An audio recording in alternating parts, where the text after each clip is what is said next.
I desire to live God's will for my life more than I desire to have sex. Where there is a will, there is a way.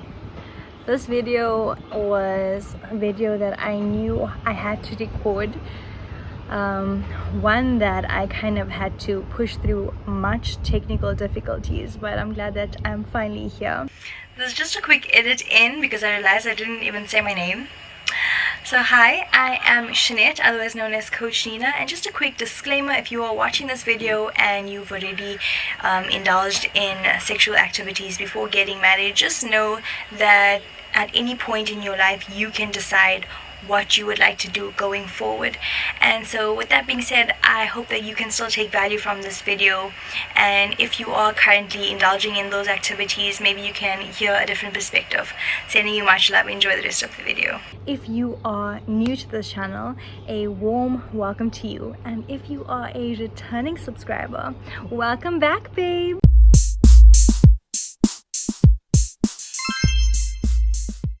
So my babe community from Instagram, you know exactly what I'm talking about when I say I made a post recently, this post about sex before marriage. Now this post got quite a few responses, and it was really cool to see how people had different perspectives, but it was interesting to be able to have that space to share. So after I made that post, I realized that there's a lot more that I had to say on the topic, and so I'm super excited to be able to dive a little deeper into the topic. Sex before marriage is a topic that I believe is a kind of like sensitive topic to some. Sensitive topic because I think it's just something that people know is not necessarily right. Something within their spirit tells them that it's not necessarily right. But because of the way society is set up with hookup culture and so on and so forth, it has kind of become socially acceptable. But like I said, within our spirit, something kind of just doesn't sit right.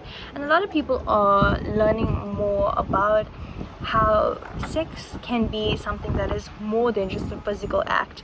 And sex is something that's more than just a physical act. Like always, my intention with this video is to create a space that is uplifting, empowering, and inspiring, a space where we're able to learn together and also grow spiritually.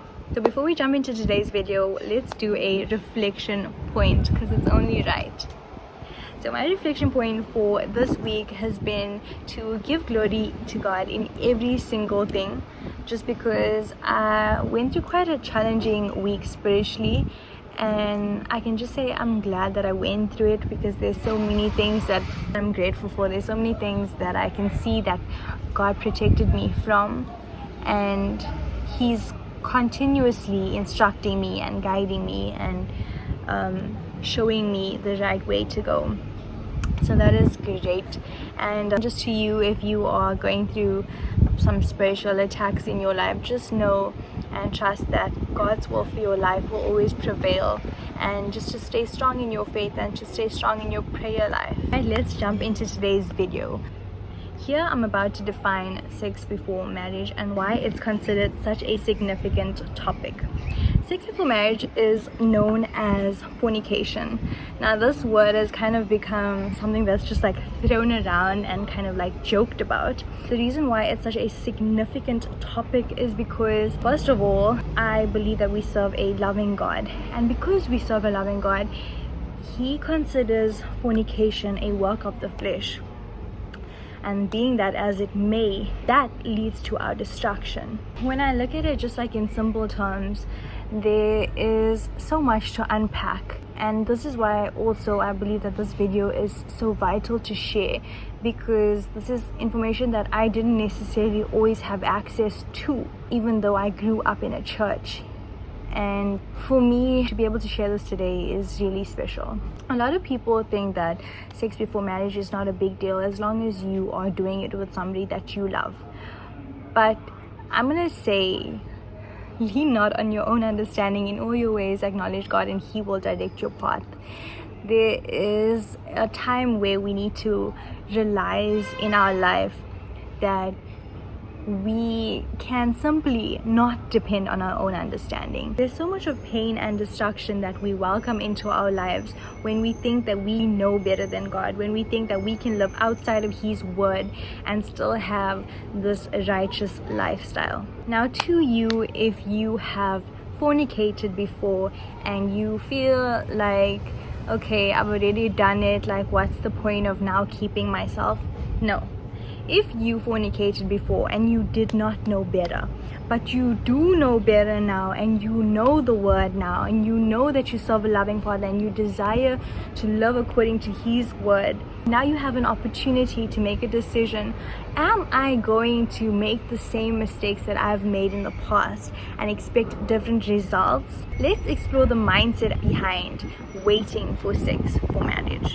Honestly, the mindset, I desired more to live God's will and word than I desired physical pleasures. And I think that is something that really helps a person stay on track, because there's going to be lots of temptations, and especially when you desire to live a righteous life, there's going to be so many easily accessible temptations daily.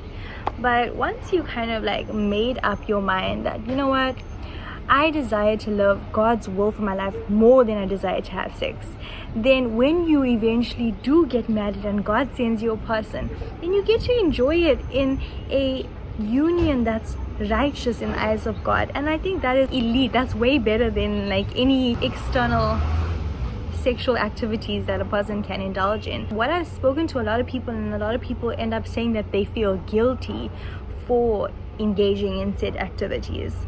So you can also forego the feelings of guilt. Right now, let's address some challenges. Let's acknowledge some challenges that people can go through when choosing to abstain from sex before marriage. Specifically, when someone is choosing to do something that is out of the norm, there's going to be people that will question, like, what are you doing? Like, oh, you abstinent? Like, oh, okay, blah. And you in that moment have to know that you have to stay strong in your decision, because like I said, people are going to have their own perspectives. They might try to sway you, they might try to pressure you, they might make you feel like it's stupid for making this decision, or like, why even bother? They are projecting their beliefs onto you. And for me, I've always been respectful of other people's beliefs, but I also really appreciate having a space where you can share your perspective versus somebody forcing their perspective down your throat. So there's kind of like a difference there. And also, like, when it comes to this topic, and when it comes to a lot of different topics, a person has to be able to be like, that is your perspective and that is okay. This is my perspective and this is me sharing, and also know when to walk away from a conversation, know when to keep your mouth closed and not continue to try to convince someone. If you've arrived at this destination where you can see that God is telling you that this is the time for you, this is the season for you to abstain and keep yourself for your partner, you doing so doesn't change the people around you. People are still going to have their own perspectives and have their own thoughts on what you might be doing or on their own life, and think that what they're doing is right, and think that what you're doing is wrong, or think whatever they'd like to think. But it's important to also stand firm in what you believe. In order to do that, it's also really important to have like-minded people around you. And if you don't have like-minded people around you, read the word, find peace, knowledge and understanding in the word, because that is honestly going to carry you through these challenges. Another challenge would be if you are currently in a relationship and your partner is on a completely different journey. They are kind of potentially pressuring the other person to indulge. That honestly, I would say, pray about your relationship, because if you go to your partner and you bring to your partner, this is how I feel, this is what God put on my heart, this is my decision moving forward, do you agree with me, will you support me with this? And you have that conversation, and still after that conversation there's like this person continues to tempt the other person, you need to also question if this person is for you from God. Because if you are desiring to live according to God's will and you are desiring to turn your life around, you need to ask yourself, is this person or is this situation bringing me closer to God, or is it taking me away?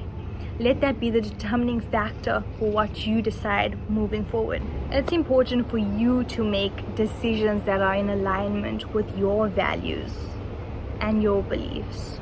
Also, do let me know through private message or through the comment section if you would like me to break down a little bit further how a conversation can kind of go, how a conversation can take place between two people who are looking to choose to go on the journey of abstinence. Just a side note, I see a lot of people using the word celibate when they actually mean abstinent, and I think it's very important to know the meaning of the word that you are using and that you are speaking over your life. All right, we are back. My battery died, so we had to just switch it up.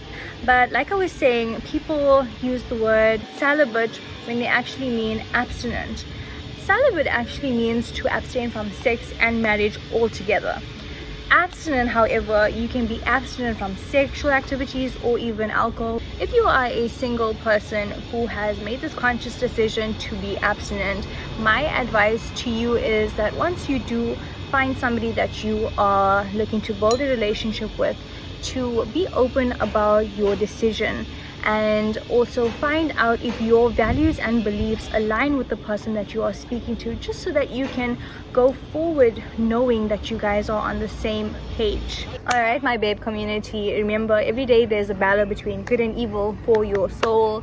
Make sure to plant seeds of the spirit so that that may grow through your heart, and consciously choose to be a blessing and share your testimony, because you never know what the next person is going through. It was such a pleasure to be able to share what knowledge I have of the word. Until next time, I'm sending you so much of a love. Have a beautiful rest of your week.